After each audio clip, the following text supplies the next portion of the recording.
Hey there, it's been a minute. I made a video about moving to the UK or settling in the UK.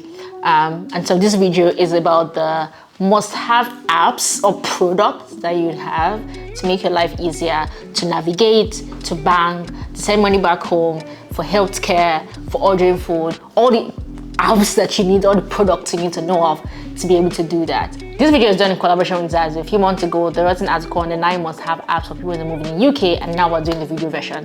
Zazu allows you to search and compare multiple providers and send money back home directly on the same app. You can send money to Nigeria, Kenya, Ghana, and some other African countries. In addition, Zazu has Zazu Business that allows African entrepreneurs and African entrepreneurs in the UK to have a business bank account that they can use to pay their employees back home individually or in bulk, and they can also use that same bank account to actually do local payments within the UK. No credit check, no biases, no unnecessary fees, no setup fees, just easy banking for business owners.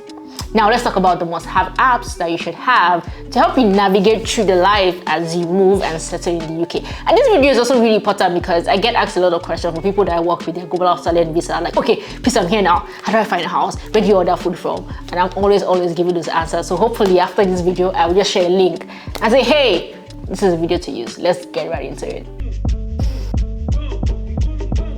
Hey folks, welcome to my YouTube channel. My name is Itimi. I'm a multifaceted creator, a marketing professional, and a teacher, and I'm passionate about growing people and growing businesses. See, the goal is that anybody who comes across me or any piece of my content is inspired and or motivated to get better in your business, in your career, and in your life. As you watch this video, like and comment and share to your friends and family if you like it. Please subscribe to my YouTube channel.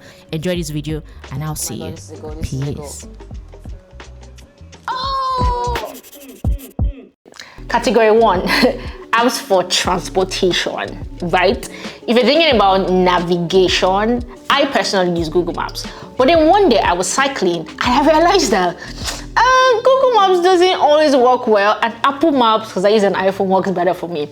But then a lot of people also say that City Mapper is the best navigation app. I've never had to use it because Google Maps actually works for me. Now, whenever I'm cycling, for some reason, Apple Map works better, but every other day is Google Maps. But then most people will tell you to download City Mapper. So if you're coming to the UK, I would advise that you get both. Have Google Maps on your phone and have City Mapper as well, and see if you actually prefer using that one. Outside of navigation, for just transportation, there's the train.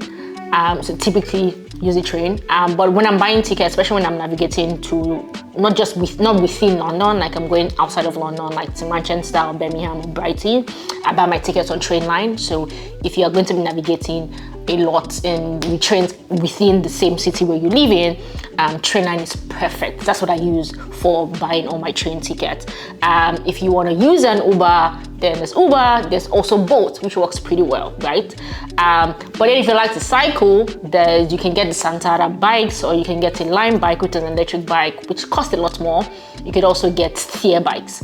For scooters, you can use Steer, Dot, or Lime as well. I'm a fan of Lime anyway. So for navigation, for general transportation, navigation, we talked about Google Maps, Apple Maps, and City Mapper. For train, I get my train tickets on train line. For taxis, yes, exactly, Uber and Bolt works. If you like to cycle, you can get the Santana bike, which is the normal official bike that you just rent and pay for the day, or you can get electric bikes, Lime Tier. If you want to use a scooter, you need a driver's license anyway, at least a professional driver's license to ride a scooter in the UK. Then you can get a Lime, or a Dot scooter, or a Tier scooter. Yes, for those of you wondering, you do need a professional driver's license. There was a day my friend and I went to go ride scooters because we rent bikes all the time, and I couldn't because I didn't have a driver's license. So I had to get a professional driver's license, and now I can use scooters in London. So that's all for navigation. Now let's talk about banking, right? Which is the most important thing, probably the first thing you have to do before you start navigating. Typically, most people start with digital banks. Monzo, Revolut, most popular one. There's also Monies. There's Starling as well. I use Starling for business. So I have Starling, I have a Monzo, I have a Revolut, I have Barclays as well. For some reason, I have a lot of bank apps. Fun fact, generally on my phone, the biggest group of apps on my phone is finance. Yes, I don't have money yet. When I was in Nigeria, I probably had like 12, all the fintechs, from investing to banking. Now again, I'm beginning to stock them. Anyway, the story is that I tried to get a Monzo at first, but no, Monzo didn't have my house address. But I think maybe they had not registered my postcode or something, so I couldn't get my cards delivered, so I did a Revolut instead. And then a few months later, I tried Monzo again, and voila, they bought my card, so I have a Monzo account. I registered a company in the UK for consulting purposes and etc. And I used Sterling, so I applied for a business with Sterling. And I have it started. And then recently I'm like, I think I should get a traditional bank just as I'm doing like all of that stuff. So I got Barclays, and Barclays was very easy. Just downloaded the app and fill all the details, did verification, and like a week they were sending me my card and my PIN, and it was just online. I didn't have to walk into any center, so that was good. Yeah, I also have American Express, which is Amex, right? Amex, British Airways have a credit card, and you can actually have like a credit limit of up to £10,000 per month. So it was pretty good. I'll probably put my link so that you guys can apply for your credit cards, and then I can get some views points. Anyway, so American Express was really great as well, and that was also really easy to just apply online and actually get that. So we've covered banking, business. Oh, for a business account as well, there's also Zazu Business, right? So you can also have a business account as long as you have a company and you fill in all your documents. We can get to Zazu Business account really easily. So I have Zazu Business and Sterling as well. So you see, many financial accounts. But yeah, we've covered for banking. For sending money back home, still under banking, well, luckily, this is Zazu's collaborated video. So we have Zazu again, but then there's also Lemonade Finance and AfriX and some other ones that I'm not going to mention too much because they're not collaborating with me in this video. So let's move on from that. Now let's talk about food. Foraging food. There's predominantly, at least for me, Deliveroo and Just Eat. And Uber Eats, yes. So Deliveroo, Just Eat, and Uber Eats. They work different. Most of the restaurants you find work across all three, but there's some that's specifically on Uber Eats, some specifically on Just Eat, some specifically on Deliveroo. So I have all three, and I use all three depending on what I'm about to order and who I'm ordering for. That's pretty much how it works. But also for groceries, which is under food, right? For instance, where I live, I can order groceries from Co-op and Waitrose on Deliveroo. But most of the time, because when I'm trying to order groceries, I'm in a hurry. Otherwise, I'll just walk to Asda, Tesco. I use Gorillas. Gorilla is, how do they call it? Very fast delivery of groceries. Like you can get your groceries delivered in 10 minutes. So if I need eggs, but I'm too lazy to go downstairs to Tesco, I will just use Gorillas. But Gorillas work in where I live. For some other people, it might be Zap, or it might be Getir, Gitir. I think those are the three I can remember right now that do the same thing, very fast grocery delivery. Then let's talk about healthcare. I have two NHS apps on my phone. One is NHS COVID-19, just because when COVID was still like very much a thing, it was always good to kind of just have that as a check-in, and it would send me notifications if you thought I was in a place where someone just got the COVID or something like that. So I have the NHS COVID-19 app. I don't use it anymore, but I also have the main NHS app that I can usually get my where my health records, like my COVID vaccine records are, and I can use it when I'm traveling and other stuff that I need NHS help for. I also have Babylon, because Babylon Health is my GP, so, and it's a digital healthcare, kind of like where you have fintech, so you have Babylon. So it makes it really easy. So I have Babylon as health as well on my phone. These are the two main health apps that I actually currently use. Talk about meeting people, relationships, because when you move, you realize that community is a thing and you need it.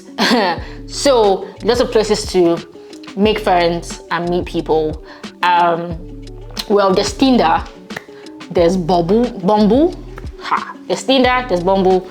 Tinder is just dating when you want to find people or hookups.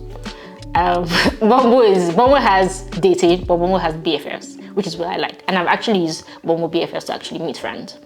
Bumble also has Bumble Bees, where you can actually like meet potential investors or co-founders and stuff. I haven't had much success with that. I am not actually looking for business things on Bumble anyway, but their BFF really works for me and I've used in the past. There's also Hinge. Hinge is dating as well. I like Hinge a lot because you can do some customizations on the kind of people you want to meet that is not really available on Tinder and Bumble. So yeah, Hinge is really great. There are also a lot of them. There are plenty, but I can't remember. But these are like the top ones that I've actually said, oh, let me actually see what it looks like.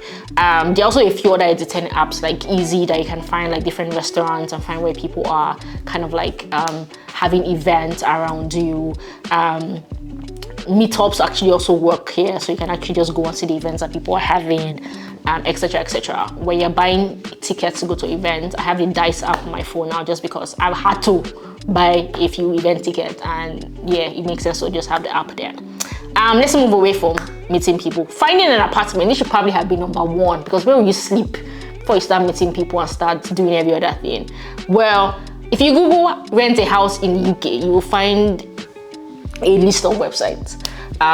We found our house on Rentmove, I believe, but there's also Open Rent that really works well. So typically I would recommend for people Rentmove or Open Rent. Yeah, if you're looking for a shared apartment, there's Space that you can actually also check out as well.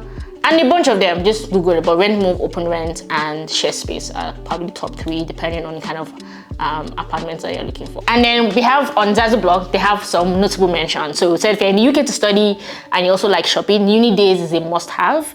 It's a service that gives users access to exclusive deals targeted at students. So if you're a student, Uni Days is a great must-have for you. UK also has a lot of fine dining options. If you want to go out for lunch or dinner, you can get great deals on them with Taste Cards, a mobile app that helps you save on meals by bringing you the best deals. Buses are another way for common transport to the UK. For intercity travel, you can use the Flexbox app to buy tickets and make reservations. Yeah, those are notable mentions. I hope this video has been helpful. We've talked about everything possible. Thank you so much for watching this video. If you think there are other things that I missed, let me know, or ask your questions about settling in the UK, and I'll be very glad to answer you. Make sure you subscribe to this channel. I also have a playlist on just things I've shared before on moving to the UK and settling in the UK. So just click on the playlist and see if there are videos that you find interesting. I'm pretty sure you find it interesting. I'll see you in my next video. Peace out.